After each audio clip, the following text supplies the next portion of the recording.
समुद्रकूल सफेई कार्यक्रम आज Puri lighthouse निकट समुद्रकूल Indian science Congress association Bhubaneswar आनुकूल्य Odisha climate change action programme अनुष्ठित हो जाइछि।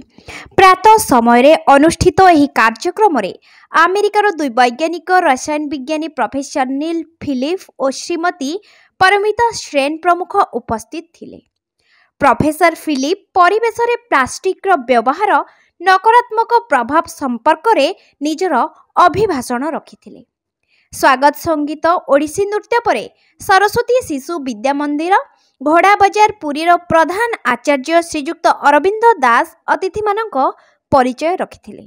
विद्यालय परिचालना समितिर सभापति श्रीजुक्त अभिमन्यु भूइया अतिथि मानक स्वागत संबर्धना करथिले।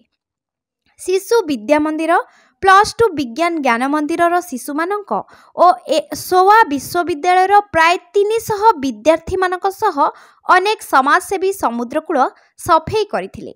समस्त कार्यक्रम Indian science Congress association Bhubaneswar convener doctor SKS Parashar तत्वावधान रे और विद्यालय परिचालना समितिर कर्मकर्ता और आचार्य सहयोग रे संपादित होइथिला।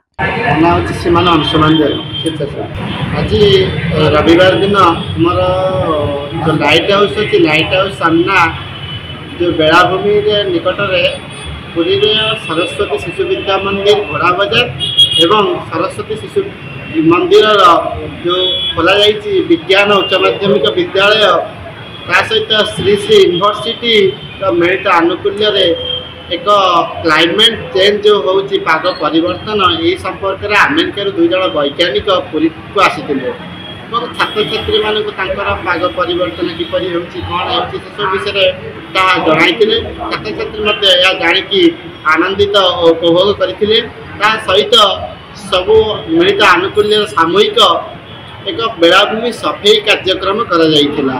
बेलाभूमि सफेई काना ये स्वच्छ निर्मल रखा आम परिवेश को सामूहिक परिवेश को स्वच्छ निर्मल रखा जाइथिला।